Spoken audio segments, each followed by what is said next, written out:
ఎవరైనా సరే ఆరోగ్యంగా ఉండాలంటే శుభ్రత పాటించాలి. మరి శుభ్రత కావాలంటే ఎలిం ప్రొడక్ట్స్ వాడాలి.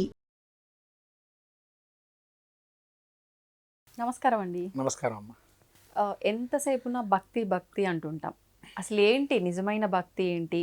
భక్తికి కూడా ఎంతో అంత శక్తి ఉంది కాబట్టే మనం అనుకున్నవి నెరవేరుతున్నాయి అని అనిపిస్తూ ఉంటుంది. ఏంటి భక్తి యొక్క శక్తి? దానికి వివరణ ఇవ్వండి. శ్రీ గురుభ్యో నమ. శ్రీ మహాగణాధిపతయ నమ. శ్రీ మహాసరస్వత్యై నమ. హరి ఓం. శ్రీమాత్రే నమ. శ్రీ మహావిష్ణువే నమ. భక్తి యొక్క శక్తి చాలా గొప్పదైంది. ముఖ్యంగా ఈ భక్తి రావాలన్నా కూడా మనకు యుక్తి ఉండాలి. యుక్తి అంటే దేనికంటే యుక్తి అసలు దేనికి మనకు వస్తుంది? మామూలుగా యుక్తి అంటే ఏంటి అంటే వీడు బుద్ధి ప్రచోదనము. ప్రచోదనం అంటే ఇప్పుడు ఒక మనిషి దాని మీద ధ్యాస రావాలి అంటే వాడు దాని మీద ధ్యానం చేయాలి, దాని దగ్గరికి వెళ్ళాలి. ఇప్పుడు దేవుడి దగ్గరికి వెళ్ళాలంటే వాడికి ఫస్ట్ మనసులో మైండ్లో కలగాల ఆలోచన. ఆ కలగంది వాడికి ఆ భక్తి అనేది అయితే రాదు, ఆటోమేటిక్గా రాదు. అది ఎలా వస్తుంది? ఆ మైండ్లో వెళ్ళటమా, లేతే ఏమీ లేకుండా కూడా కొంతమందికి భక్తి వచ్చే అవకాశం ఉంటుంది. దానిలో ఉదాహరణ భక్త కన్నప్ప స్టోరీ. అంటే ఆయనకి ఏమి అవసరంలో ఒక రాయో రప్పనో చూసేసి పూజ చేశాడు. తద్వారా ఆయనకి అనేక రకాల ముక్తిని కూడా ఇచ్చాడు ఈశ్వరుడు. అసలు భగవంతుడే నమ్మడు. నమ్మని వాడికి భక్తి కల్పించడం అనేది గొప్ప. అసలు అట్లాంటిది శక్తిగా మారి చివరికి ఆయనకు ముక్తి లభించింది. అయితే ఇక్కడ విషయం ఏంటంటే మనకు ఆ మీద ధ్యాస కలగదు. ఎందుకో ఆ ధ్యాస కలుగుతుంది, దాన్నే భక్తిగా మారే అవకాశం, దాన్ని అవకాశంగా భక్తిగా మారుతుంది. ఆ భక్తిని ఇంకొంత జోడించి శక్తిగా మార్చుకుంటే కనుక దాన్ని మించినటువంటి ఆయుధం ఇంకోటి లేదు జీవుడికి. అంటే ఏం చేయాలంటారు? అంటే ఏం చేయాలి అంటే ఫస్ట్ యుక్తి, తర్వాత భక్తి, తర్వాత శక్తి, దాని తర్వాత రక్తి, తర్వాత దాని మీద వచ్చేటువంటి భుక్తి, తర్వాత వచ్చేది ముక్తి. అంటే ఈ లక్షణము మీరు విని ఉంటారు. దీని యొక్క చైన్ సిస్టమ్ ఇది. భక్తి యొక్క చైన్ సిస్టమ్ చివరికి ముక్తి దాకా తీసుకెళ్తుంది. ఎట్లా అంటే ఈ విధంగా శక్తి రూపంగా తీసుకెళ్తుంది. అది శక్తిగా తదేకంగా ఎట్లా తీసుకెళ్తుంది అని అంటే పూర్వకాలంలో మీరు చూసే ఉంటారు, రాక్షసులు అనేక ఘోర తపస్సులు చేస్తే పలా రకాలుగా ఆయుధాలు కాకుండా శక్తిని సంపాదించి దేవతలు హింసించేటువంటి వారు కథలుగా వింటూ ఉంటాం. అది ఒక రకమైనటువంటి భక్తి. అంటే ప్యూర్గా ఇంకా ఒకటే, ఇంకా ఆయనకి ఈశ్వరుడు అంటే ఈశ్వరుడే, విష్ణుమూర్తి అంటే విష్ణుమూర్తే. పర్మనెంట్గా ఒక్కరినే ఆరాధన చేస్తూ అలా శక్తిని పొందేవాళ్ళు కొంతమంది ఉన్నారు. అయితే ఈ భక్తి శక్తిగా మారింది ఎవరికండి అంటే భగవతోత్తములకి. అంటే భగవంతుడే పరమాత్మ స్వరూపాన్ని ఎవరైతే నిజంగా నిష్కల్మషంగా పూజ చేస్తారో, కల్మషం లేకుండా వాళ్ళకి భక్తి యొక్క శక్తి గొప్పది అని చెప్పి చాడుతారు. వాడు మీరు చూసే ఉంటారు, ప్రహ్లాదుడు, మార్కండేయుడు, తర్వాత మనకు కనబడేటువంటి వారు వీరు. ఎందుకంటే అల్పాయుష్కుడైనటువంటి మార్కండేయుడు భక్తితో గెలుస్తాడు శక్తిని పెంచుకొని. అట్లనే ప్రహ్లాదుడు కూడా ఎన్నో ఇబ్బందులు పాలవుతాడు. రకరకాల ఇబ్బందులకు హిరణ్యకశిపుడు అనేక రకాల ఇబ్బందులు పెడతా, విష్ణునామ సంకీర్తన చేస్తున్నాడు, శివనామ సంకీర్తన చేయట్లేదని చెప్పక్కడ. ఆయన ఎన్ని ఇబ్బందులు ఉన్నా కూడా అతను నామాన్ని విడవలే. అదే శక్తిగా మార్చివని ఆయన కాపాడి ఇవాల్టి రోజున కూడా మనం ప్రహ్లాదుని తలుచుకుంటున్నాము. సప్త చిరంజీవులతో పాటు నవచిరంజీవులు వాళ్ళు పెట్టాడు. కారణం ఏంటంటే వారే. ఇప్పుడు మనం చెప్పాల్సిన విషయం ఏంటంటే భక్తికి శక్తికి ఉన్న మార్గం ఏంటంటే రామభక్తి. అట్లనే ఆంజనేయుడు కూడా ఇవాళ లోక ప్రచారం గాంచాడు. ఇంతగా మనం ఆరాధన చేస్తున్నామంటే ఒక శక్తిగా మారింది. రామనామము శక్తిగా మార్చాడు ఆయన. అలా మార్చాడు కాబట్టి ఎవరికైనా ఎంబటే భయం వేస్తే హనుమ అంటాం, లేకపోతే శ్రీరామ శ్రీరామ శ్రీరామ మనసులో ధ్యానం చేస్తుంటాడు. అలా చేయటం వల్ల కూడా రాముడు ఎక్కడైతే స్మరణతో ఉంటాడో అక్కడ ఆటోమేటిక్గా ఆంజనేయుడు శక్తిగా వస్తాడు, రక్షిస్తాడని. ఇందాక భక్తి శక్తి అంటే రామభక్తి ఈజ్ ఈక్వల్ టు హనుమాన్ శక్తి. కలియుగంలో ఎక్కడైతే రామనామస్మరణ జరుగుతుందో అక్కడ హనుమంతుడి శక్తిని ఇస్తాడు. భయపడకుండా అక్కడ ఉండేటువంటి ఇబ్బందుల నుంచి బయటపడేయడానికి హనుమంతుడి శక్తితో ఉంటుంది.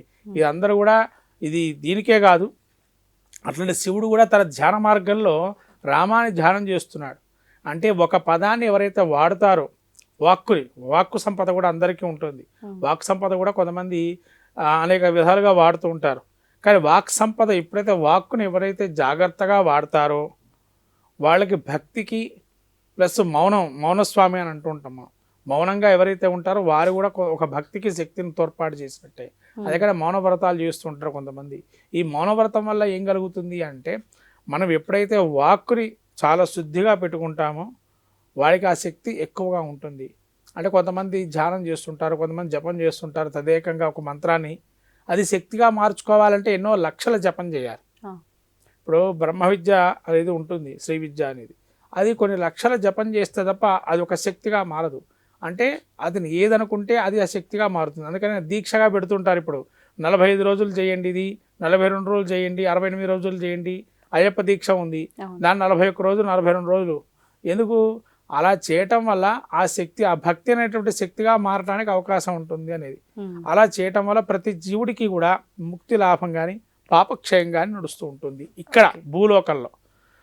అంటే దానికోసం చేయటం అని కాదు, ప్రతి విషయం దానికోసం అని కాదు. మనం పాపముక్తి పొందాలనో లేదైనా ముక్తిని పొందాలనో కాకుండా లాభాపేక్ష లేకుండా భక్తిని కనుక అనుసరిస్తే భగవంతుడే సాక్షాత్ ప్రత్యక్షం అవుతాడు. అవి అనేక రకాల లీలలుగా అవే మారుతాయి. దాన్నే మన శక్తిగా అనుకుంటాము. ఆ శక్తి ద్వారా భగవంతుడు మన ముందర నిదర్శనంగా కనబడతారు. అంటే భక్తియే శక్తి అని ఎందుకు అంటూ ఉన్నామంటే, మనం ఎప్పుడైతే త్రికరణ శుద్ధిగా కల్మషం, ఎటువంటి కల్మషం లేకుండా భగవంతుడికి పూర్తిగా సరెండర్ కావాలి. అంటే స్వామి నీవే శరణాగతిని ఎప్పుడైతే అంటారో ఆయన్నే శక్తిగా మారుస్తాను మనల్ని, ఒక ఆత్మవిశ్వాసాన్ని ఇచ్చి ముందుకు తీసుకెళ్తాడు అనేది మనం అందరూ జీవులు గ్రహించాల్సిన విషయం. ఇది భగవంతుడు అనేక రకాల గ్రంథాల్లో చెప్పబడింది, గీతాసారంలో చెప్పబడింది. కానీ మన వాళ్ళు ఏంటంటే భక్తిని తర్వాత పక్కన పెడుతున్నారు. ఎంతప్పటికీ భక్తి అంటే నాకు అది కావాలి, నాకు ఇది కావాలి, నాకు ఈ లాభం కావాలి, లేదా నాకు ఇది వాళ్ళైతే స్వామి నీకు ఇస్తానని చెప్పి ఒక రకమైనటువంటి వ్యాపారంగా మార్చారు దాన్ని. అలా వ్యాపారంగా మార్చుకోవటం వల్ల ఏమవుతుంది, శక్తి రాగా పాపం అనేది మూట కట్టుకునే ప్రయత్నం చేస్తున్నారు. అందుకని ఒక శక్తిగా మార్చుకోవాలంటే ఏం చేయాలి, ఆ నామన అది జపం ఏదైతే చేస్తున్నారో దాన్ని శక్తిగా మీరేమి నిర్జలంగా చేయండి. స్వామి ఆ మంత్రాన్ని జపం చేస్తూనే ఉండండి నిత్యం కూడా, అప్పుడు అది శక్తిగా మారుతుంది. మీది ఏదనుకున్నా ఆ పని సాధిస్తారు. అంతే తప్ప ఇంకోటి దాన్ని నియమబద్ధంగా ఉండాలి. నియమబద్ధం అంటే ఏంటంటే ఎప్పుడో నీకు తెలిసినటువంటి సమయంలో చేయటం కాదు భక్తి అనేది. ఇక్కడ మీరు అనొచ్చు కూడా, ఏమంటే మధ్యాహ్నం పూట చేయొచ్చా పూజ, సాయంత్రం పూట చేయొచ్చా అని. షట్కాలార్చన చేయమని అక్కడ ఆయన ఉన్నది. షట్కాలార్చన మనకు అనేక దేవాలయాల్లో కూడా ఉన్నాయి. పాత దేవాలయ కేరళ కానీ తమిళనాడులో కానీ గోకర్ణ నక్షత్రం కానీ ఇంకా మనకు కూడా ఉన్నాయి. కానీ మనం పెద్దగా వాటి గురించి పట్టించుకోవట్లేదు. షట్కాలార్చనలు శ్రీచక్రం ఎక్కడైతే ఉందో అక్కడ షట్కాలార్చనలు చేస్తారు. అదే ఈశ్వరుడికి కూడా అభిషేకాలు షట్కాలార్చనలు ఉన్నాయి. ఒకవేళ శ్రీచక్రం ఇంట్లో ఉన్నా అలా చేయాల్సిందేనా? అలా చేశారంటే వాళ్ళకి ఇంకా శక్తి అనేది ఇంకా చెప్పక్కర్లేదు. శక్తికి పైన ఇంకేమైనా ఉంటే వాళ్ళకి ఆ పదం వాడుకోవాలి అక్కడ. ఎందుకంటే భక్తికి శక్తికి పైనుంచే పదమే వాడాలి. షట్కాలార్చన అలా చేసిన వాళ్ళు ఉన్నారు, ఇవాళకి ఉన్నారు, ఇవాళ అట్లా ఉంటారంటే కూడా ఎవరు చేయలేరు కూడా అంత. ఎందుకంటే శ్రీచక్రార్చన చాలా సమయం పడుతుంది. అంత ఈజీ, కనీసంగా మినిమంలో 4 గంటలు పడుతుంది. నవావరణ అర్చన చేయాలంటే శ్రీచక్రానికి 4 గంటల సమయం పడుతుంది. దానికి విధి విధానాలు, నైవేద్యాలు ఉంటాయి, రకరకాల ఈ పురస్చరణ ఉంటుంది, అనేక రకాలు ఉంటాయి. అందుకని అంత ఈజీ అయింది అయితే కాదు. మీరు అన్నట్టు షట్కార్చన చేశారంటే నిద్రాహారాలు మానేయాలి. నిద్రాహారాలు మానేస్తే తప్ప జరగదు. కాబట్టి భక్తిని శక్తిగా మార్చుకోవడం ఏంటంటే కోరికలు లేకుండా, కోరిక ఒకవేళ ఉన్నా అది త్రికరణ శుద్ధిగా స్వామి నీవే శరణాగతి అని చెప్పి, దీనికి నీవే నాకు పరిష్కార మార్గం స్వామి అని చెప్పి సింపుల్గా ఒక్క మాటతో చేయాలి. స్వామి నాకు అందమైన అబ్బాయి కావాలి, అందమైన అమ్మాయి కావాలి, అమ్మాయి ఇలా ఉండాలి, అమ్మాయి అలా ఉండాలి, లేదా నాకు ఇన్ని కోట్లు రావాలి అనేది కాదు. ఇక్కడ స్వామి నీవే శరణాగతి అంటే స్వామి అనుగ్రహిస్తాడు. అదే శక్తిగా మారుతుంది ఆ భక్తి. అది మనం చేస్తే కనుక ఇంకా పాప మూట కట్టుకోకుండా ఉంటాము కూడా చెప్పబడింది. ఇది పురాణంలో కూడా చెప్పబడింది, మనం కూడా గీతలో కూడా చెప్పబడింది. కాబట్టి ఎవరైతే ఆచరిస్తారో భక్తి మార్గాన్ని ఆచరించేటువంటి వారు ఎవరైనా చిరస్ప్రణయులు, ప్రాతస్ప్రణయులు అని అంటూ ఉంటారు. అంటే ఎప్పటికీ, అందుకనే మనం అశ్వత్థామ బలివ్యాస హనుమానశ్చ విభీషణ కృప పరశురామస్త సప్తేతే స్థిరజీవన. ఎప్పుడు అశ్వత్థాముడు కానీ వ్యాసుడు, అశ్వత్థాముడు రావి చెట్టు ఎప్పుడు దేనికో అవసరం పడుతూనే ఉంటుంది. అశ్వత్థామ వృక్షం మనం యూజ్ చేస్తుంటాం.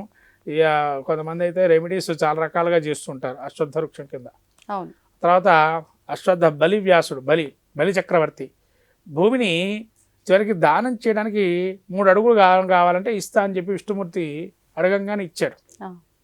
3 అడుగులు అంటే ఏం చేశాడు, 1 అడుగు ఆకాశం, 1 అడుగు భూమి మీద, ఇంకొక అడుగు తల మీద పెట్టించాడు. చివరికి ఆయన ప్రాణాన్ని కూడా అర్పణ చేశాడు భక్తిగా, ఎటువంటి కల్మషం లేకుండా. అందుకని చెప్పి అలా బలిచక్రవర్తి కూడా చిరస్మరణీయుడుగా నిలబడ్డాడు. ఇప్పటికీ మనం స్మరణ చేస్తుంటాం.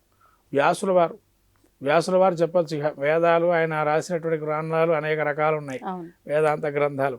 వ్యాసులు ఎప్పుడు కూడా మనకు భారతంలో కూడా చూస్తే ఆయన ద్వారానే మొత్తం అంతా సంతతి ఏర్పడటం, దాని యొక్క శక్తి అంతా కూడా చూస్తున్నాడు. వ్యాసుల వారిని మనం ఎప్పుడు స్మరణీయులుగా ఉంటారు. ఈ అశ్వత్థామ బలివ్యాస హనుమానశ్చ విభీషణ కృప పరశురామస్త సప్తేతే స్థిరజీవన. ఎన్ని యుగాలు గడిచినా వీళ్ళు పాత స్మరణీయులు. ఎందుకంటే భక్తిగా ప్రతిదీ విషయాన్ని వాళ్ళు అంత శ్రద్ధగా ఆచరించారు కాబట్టే వాళ్ళ శక్తిగా మారింది. ఇవాళ వాళ్ళని మనం నిత్యం ఆరాధన క్రమంలో పెట్టుకున్నాము.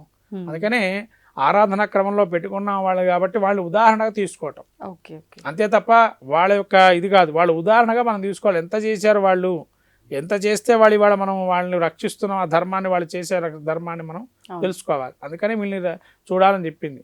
ఎందుకంటే కృపాచార్యుడు కావచ్చు, ద్రోణుడు కావచ్చు, తర్వాత విభీషణుడు కావచ్చు, అప్పుడు చేసినటువంటి వాళ్ళ దానం కావచ్చు, ధర్మం కావచ్చు, లేదా వాళ్ళ యొక్క చెప్పినటువంటి భక్తి గీతాలు కావచ్చు, అవన్నీ మనం తీసుకొని ఇవాళ ధర్మాన్ని అలా ఆచరిస్తూ భక్తిగా మార్చి దాన్ని శక్తిగా మార్చుకోవాలి. దాన్ని ముక్తికి తీసుకెళ్తుంది. జీవుడు భక్తిగా ఉంటే ముక్తినికి సరైన మార్గంలో వెళ్తాడు. మీకు అందుకనే ఇదివరకు చెప్పినాను, యుక్తి, భక్తి, శక్తి, రక్తి, భుక్తి, ముక్తి, ఇవన్నీ కూడా ఒక చైన్ సిస్టమ్. ఇది ఎవరైతే పాటిస్తారో ముక్తి లభిస్తుంది. ధన్యవాదాలు. నమస్కారం.